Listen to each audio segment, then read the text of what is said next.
litigator, practicing as an arguing counsel primarily before the Supreme Court of India and High Court of Delhi, a mechanical engineer from Anna University. Sai graduated with a bachelor's degree in law from IIT Kharagpur's Law School in 2009. He has carved a niche for himself as a litigator in civil, commercial, and constitutional matters. He has been part of several landmark cases, such as those related to Sabarimala Ayyappa Temple, the Sri Padmanabha Swami Temple, and Basmati geographical indications. In 2019, Sai was presented the Young Alumni Achievers Award by his alma mater, IIT Kharagpur. Apart from delivering lectures on constitutional issues, he writes prolifically for leading newspapers and magazines. And here with us, we have Professor G. Ramesh, who has recently retired from IIM Bangalore as a professor from the Center of Public Policy. He has done his doctorate from IIM Ahmedabad and has a keen interest in the Indian knowledge system and in championing it. So, with no further ado, ladies and gentlemen, let's begin the session. I will pass the mic to Professor G. Ramesh. So, please continue. Thank you, Vignesh. Actually, we need introduction, not Sai. So, Sai, we are happy to be with you. And this is the Public Policy Club. And if I can say, I am a mentor of this club, Vignesh. Yes, sir. And we are happy to be, interviewing you today. So, we thought of this format. This is more like a focus group discussion. Okay. And we were discussing before also. And then it will be shared with the rest of the groups and like that. And I've gone through the second volume, of course, the book. Come with my question is that you have not been really criticized well on this book. You have not really phrased any front on criticism. I'm wondering if they're avoiding or there is like too much factual in that. How do you really pick? Or do you remember when even Vikram Sampath wrote that book on Sarvakar? There are a lot of somebody will say you missed out a quote here. Okay, there was no quote there, and then reference wasn't there, page number was wrong, and things like that. They could only do that. What I want to ask you is that, so there is this construct of European coloniality, okay, then there is this construct of Middle Eastern coloniality, so we will need some clarity on what did you mean by these two concepts. Right. Second thing I'm really curious is, I'm also watching what's happening in Europe and like that, okay. How did these two, let's say stream, accommodated themselves in India? That's also about your book in this volume. Okay. Right.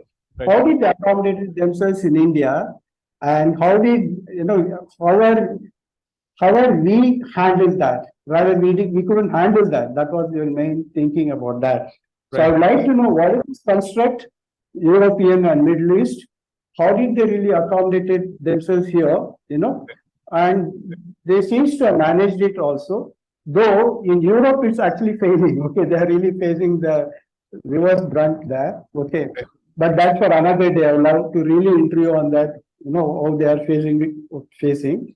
But I would like to know from your books, for the benefit of the readers and listeners, your insights on this. Yeah. So first of all, thank you to the PPC and Professor Ramesh for having me on this platform. I'll come straight to the questions. See, the thing is, I think as an IP lawyer, it's important for me to give credit where it's due. So the first thing is, I have myself said on multiple platforms that the original literature with respect to the theoretical aspects of Middle Eastern coloniality and European coloniality are not attributable to me. I am not the first person to at least coin the concept of European coloniality. I will certainly take credit for the fact that I have identified Middle Eastern coloniality and given it a specific terminology. Now, let's do a compare and contrast exercise, which is exactly what I've done in the book, which is that there is a certain thought process which drives the policy of colonialism and the process of colonization. And therefore, I've crudely compared this to, let's say, the analogy between the software and the hardware, which is to say, what you get to see in terms of the visible manifestation of colonization is colonialism, and therefore you get to see the setting up of the infrastructure, you get to see imposition of the colonizers' culture, so on and so forth. But that is merely the external manifestation. The question of why is never answered from the process, and what drives that entire mindset is never answered. While this is not exactly a psychoanalytic babble, so to speak, the idea is to understand what do they trace their inspiration from, what are the motivations and underpinnings.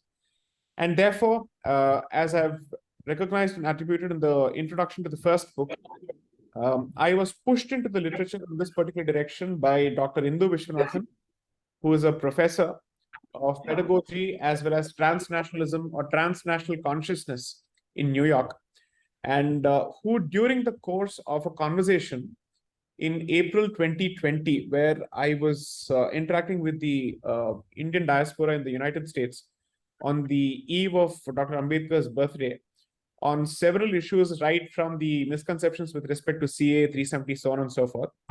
So her entire point was that my work was decoloniality in action, and therefore she wanted me to have a better grasp of the theory. And therefore she pushed me in the direction to understand the theory and the literature on the subject. But to be fair, I had already been exposed to the works of Dr.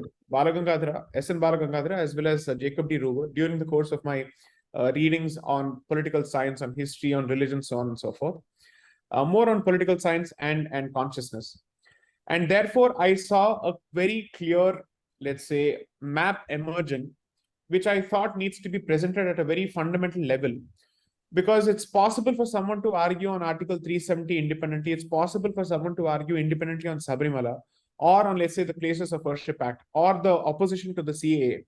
But if I were to give someone the task of connecting all the issues and finding out what is common to each of these issues, most people would not be able to, because the meta foundation is missing in the big picture.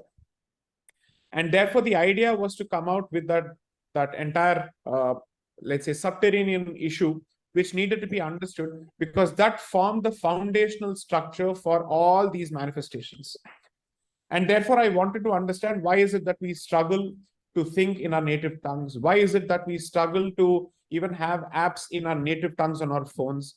Or why is it that when we speak of having a unifying language such as Sanskrit, we prefer English, which is an invader or a colonizer's language, over Sanskrit? What is the basis of this Aryan invasion theory? Why is it being pushed over and over again? Is the experience of Bharat with colonization and to be viewed in isolation? Or do you expand the scope of this entire analysis and look at what they've done in different places and ask yourself, has their behavior been any different? And to be able to answer these questions, I thought it was important to get the theory right in the first place and the concept right in the first place.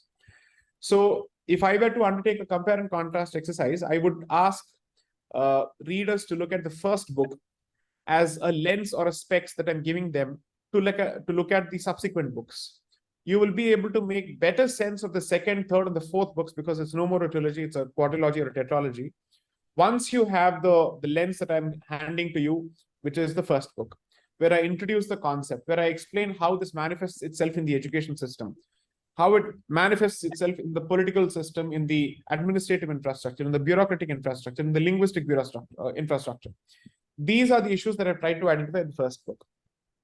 Now, what I've done as part of the, let's say, the first book itself, in chapter 6, if my memory serves me right, which it usually does, is that I've also introduced the concept of Middle Eastern coloniality, which is to say that Latin America and certain other countries, because of their geographic location, have been fortunate enough to be, and I say this in a very macabre way, which is to say they've been fortunate enough to witness only one form of colonization. But because of Bharat's location, it has witnessed two different forms of settler colonization, each having its own sense of ethno-religious supremacism. And therefore, I trace it both to cultural origins as well as, let's say, religious origins. Point was to also expose the fact that we as a civilization have witnessed two different forms of settler colonization in different timelines, and both of them have certain similarities, which is, one believes that the white European Christian is the pinnacle or the zenith of human achievement, and the other believes that the Arab Muslim happens to be the pinnacle of human achievement. And both of them believe that their respective faith systems are the true faith systems, and their gods or their deities are the one true God or the one true faith, so on and so on. But of course, there are significant distinctions in the manner in which they operate. Now, obviously, the first book was looking at European coloniality at a much deeper level, and therefore I couldn't spend much more time on Middle Eastern coloniality, except for giving, let's say, a tantalizing flavor of it. And I had a very different vision for the second and the third books, which I've explained in the introduction to the first book. But during the course of the writing of the second book, usually one goes through what I would call creative epiphany. And therefore, the entire course of the trilogy and therefore the quadrilogy has been changed. I realized that it was going to be an absolute incomplete, and to use Jinnah's language, a truncated and moth-eaten process for me to be able to understand Bharat's history if I did not look at it from the perspective of the Christian line as well as the Islamic line and how they merge. And that is why the second book, I think, brings out a greater sense of clarity, both to the conceptual argument as well as the reason for introducing both the Christian line as well as the Islamic line.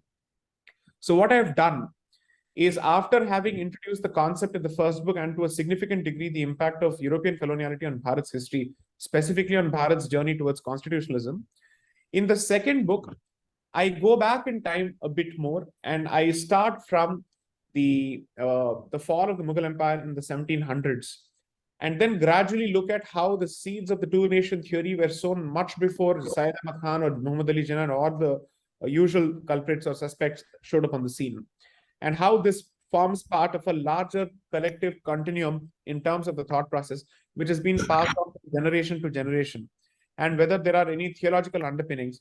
Because very often when it comes to the history of the partition, I've heard this line that the partition is the product of the divide and rule policy of the British. And until that policy was invoked by the British, apparently we were all one big happy family, to use the language of Sagarika Ghosh. So this, I thought, is a lie. This made really no sense, because the existence of fissures for over 1,000 years prior to the advent of the British man is a recorded history. And therefore, to dissociate the history of the partition from that fissiparous, let's say, or the troubled aspect of Bhartiya history really made no sense. The question then that had to be asked was, if there was a pre-existing fissure between Hindus and Muslims before the British man arrived, and the British man then arrives, how do they see Bharat? Bharat effectively becomes the battleground of supremacy or for supremacy for both these identities. And therefore, both of them realize the way Africa is now being partitioned between the, let's say, the jihadis on the one hand and the missionaries on the other hand.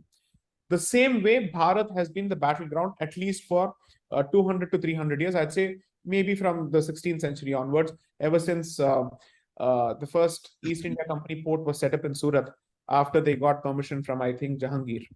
So the point here is to basically show that they found a middle ground between the two of them to say that we are people of the book. We are the children of Abraham. And therefore, there are ways in which the two of us can collaborate and form an alliance. Now, whenever you form an alliance, the first question is, whom are you forming this alliance against? It is always a question of an adversarial relationship against a third party. And both of them make it abundantly clear that they have a problem with the heathen, polytheistic, idolatrous civilization known as the Hindu civilization or the Bharatiya civilization. So what I chose to do was to press into service my legal training. And I said, I am not going to make a single submission which does not have any evidence or a primary source, or at the very least a verified source. So especially in the backdrop of what my dear friend Vikram Sampath had to go through unnecessarily, I decided to make sure that every statement, factual statement that was being made was given a specific attribution in the source. And any conclusions which were reasonable and which were capable of being inferred from that fact, so to speak, I would draw them and I would take responsibility for them. So as a consequence, the second book has close to about 1478 or 1450 references. Assuming that there is even 50% repetition, you're looking at a minimum of 700 references. And which for a non-academic book and a so-called mainstream book, I think is fairly significant. Having presented the facts with a fair degree of support, the only option left to the other side is to counter the logic. But in which case you will have to explain to people, how does 1 plus 2 plus 3 lead to 21? You'll have to explain that. Okay. When the flow of the narrative and the factual matrix is fitting well, and it's fairly clear as to how all of these things have progressed, you will have to come out with a very specific, let's say, form of mental acrobatics to explain how do you then explain all that has happened differently.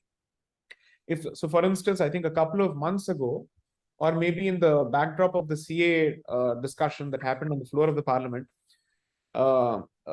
Shri Kapil Sibal, who is one of the finest lawyers this country has seen, made the fantastic statement that religion had nothing to do with the partition of Bharat.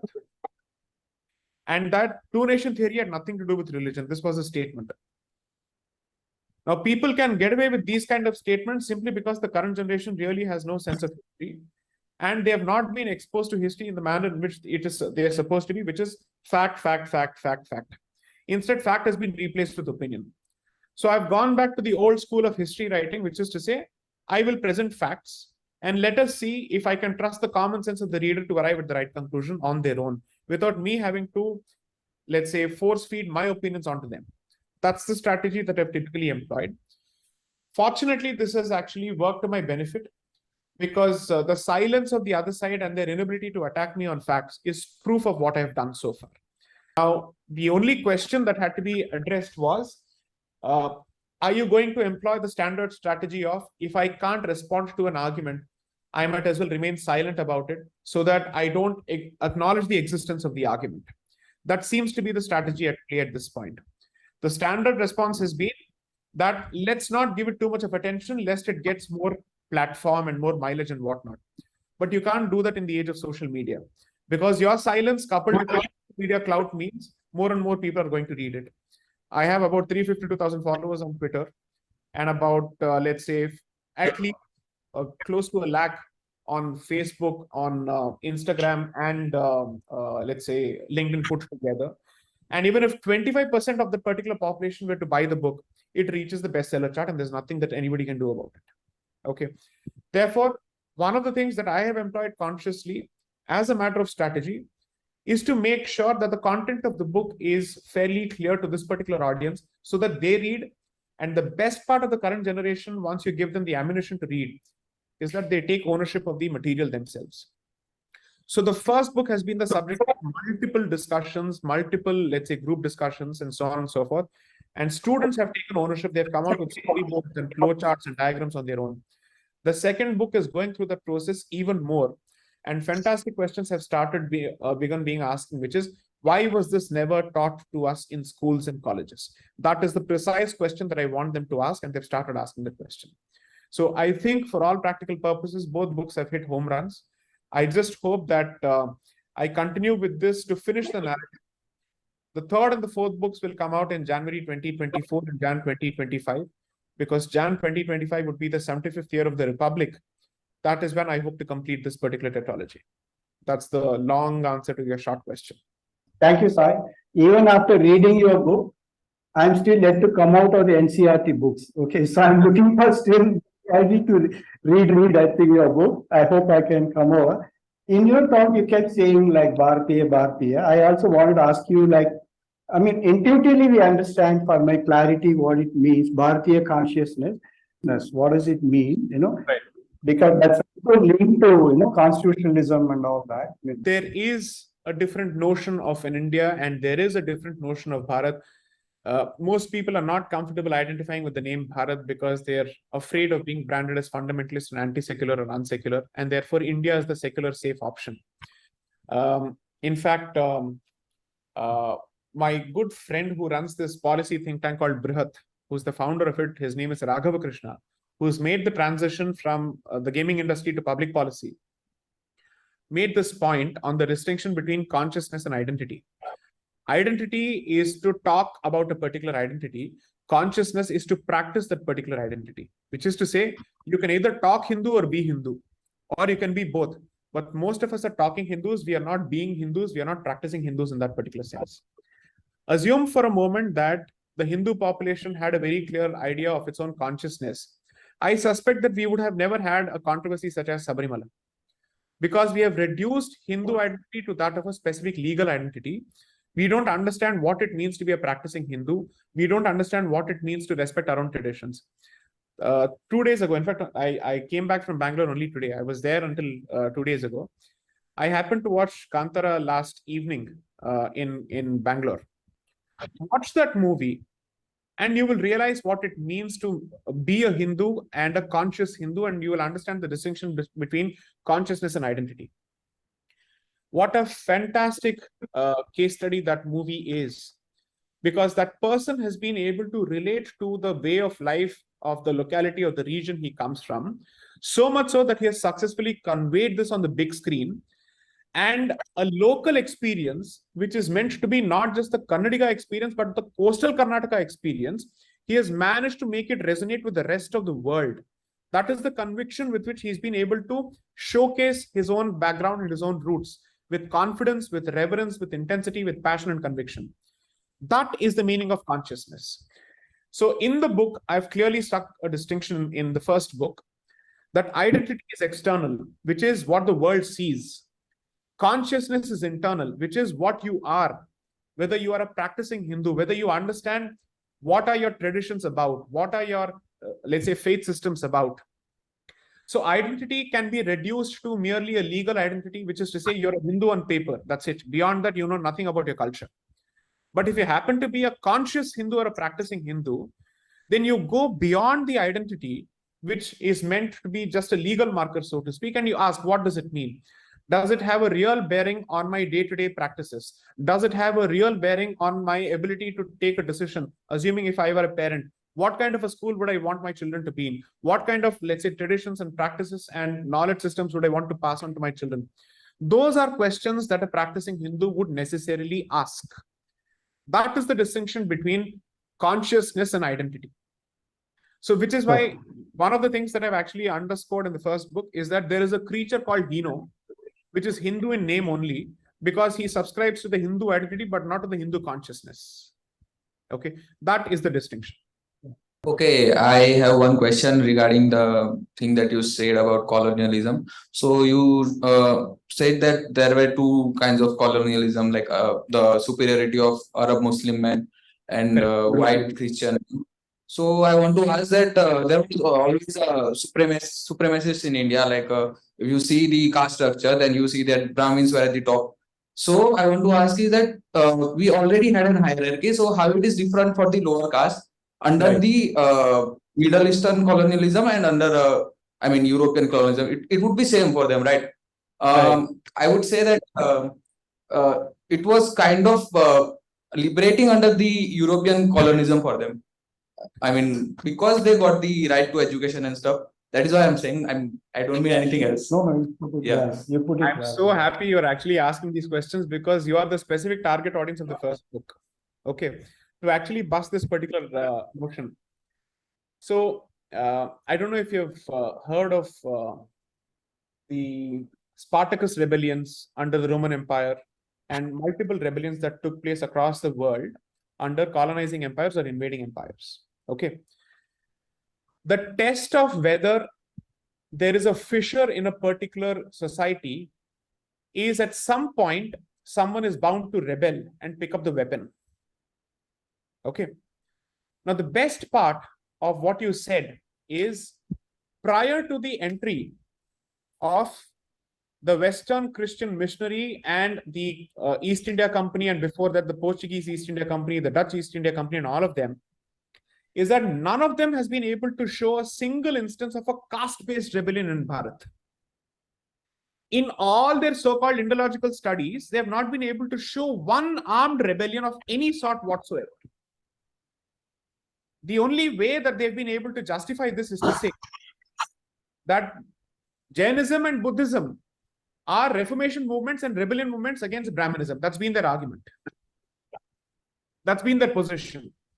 And they fashioned this new age history about Buddhism, that there is no concept of caste in Buddhism, so on and so forth. This was the fashioned history.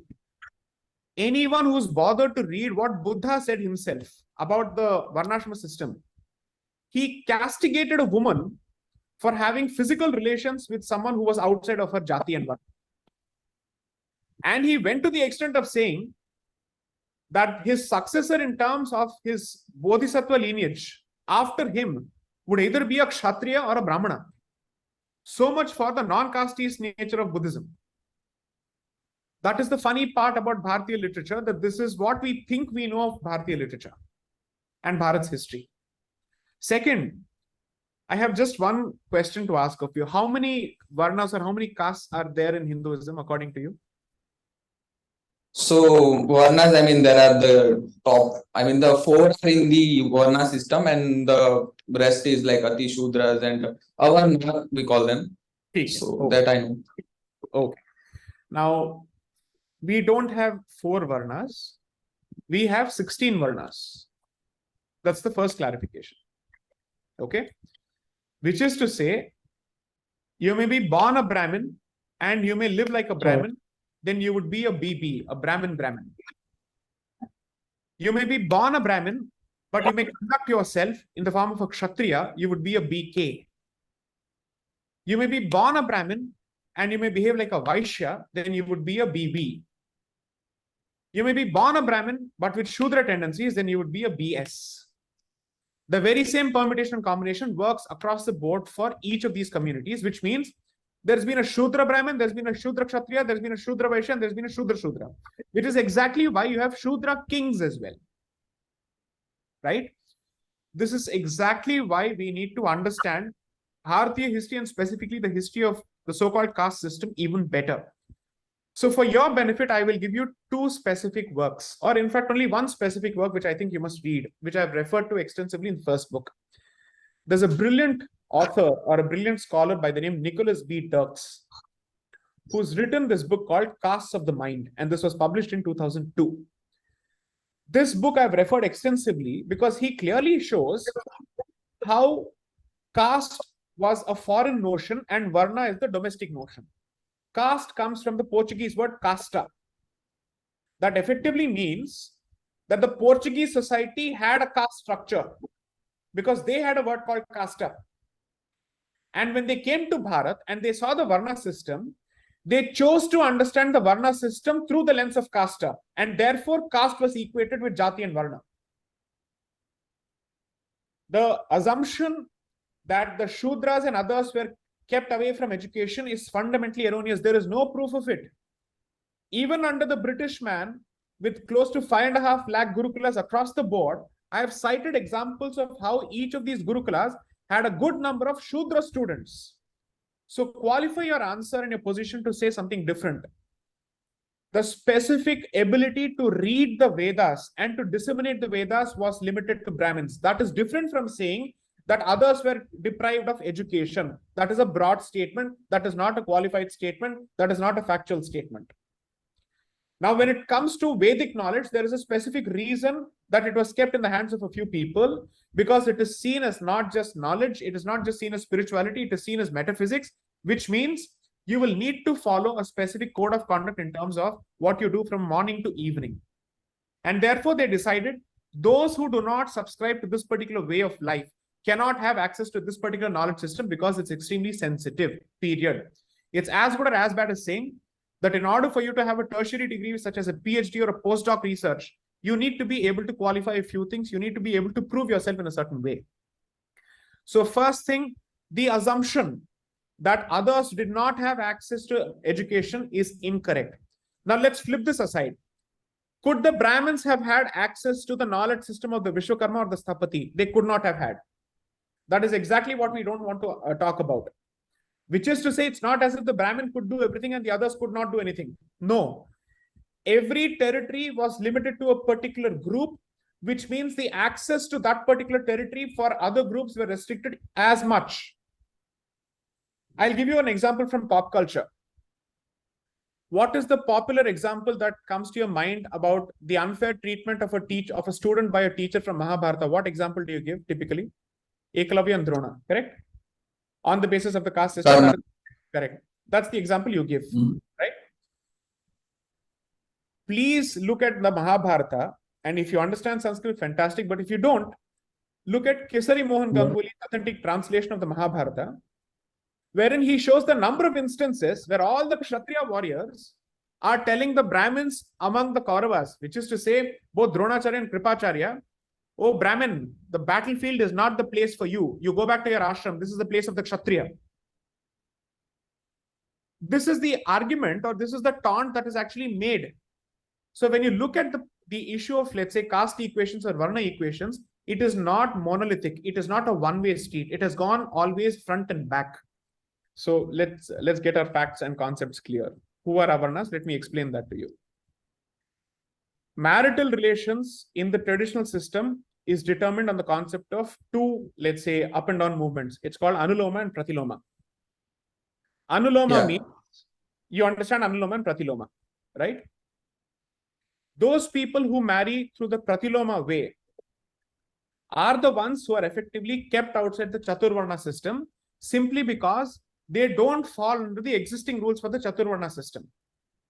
And therefore, jatis were created when endogamous marriages ended and people started marrying outside of their caste. So assume for a moment, if you happen to be a Shudra woman and you marry a Brahmin, then this is Anuloma because this is upward movement, so to speak. Okay. But assume for a moment that a Brahmin marries someone else or a Vaishya marries a Shudra, then immediately they move out of that particular Chaturvarna system and you start creating different castes altogether. That's when the different jatis come into existence. That is the distinction between Varna and Jati. Not everybody who's an Avarna is an untouchable. No, that is not the case. Untouchables have not existed all along. Even there is no proof of that. There is absolutely no historical proof to say that the concept of an untouchable has existed all along. That's exactly where the research and the literature is missing. Thank you. And then we look forward to your next book. Very quickly, I heard somewhere you saying that there are going to be many fallen heroes and then many heroes rising and like that in one of your talks in your next book. I think that's going to be very interesting. Your next book is going to which period and what will be the main thread? Quickly, if you can just say a couple of minutes. 1925 to 1946 will be the period, sir. Oh, okay. And 1946 to 50 will be the final book.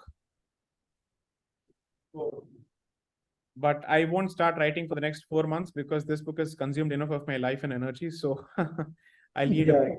And I think you should give time to digest these books also, these two books. Correct, correct. I mean, for everybody to really, really go through it like that. Yeah, Vignesh would be like. Thanks a lot, Sai, from my side for your time. And then Thank you, sir. I think you are in full flow today, and then it was really interesting. I mean, every time you come up with a new explanation like 16 Varnas. I hope your students don't take any personal offense. I mean no disrespect to anyone. I'm happy to share any number of, let's say, books and literature because I think it's important that these conversations are had. I'm happy you didn't shy away from asking these questions. It's a very sensitive topic.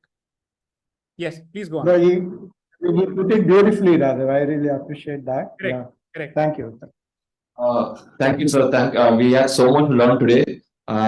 So we are looking forward to having more of these sessions. So as time comes and when you're free, like in the upcoming months, we could have more sessions where we actually structure our thoughts better and ask you more of these controversial questions per se. So thank you, sir. It was a great session. Thank you so much. Okay, I'll take your leave. Thank you, everyone. Namaste. Thank you, sir.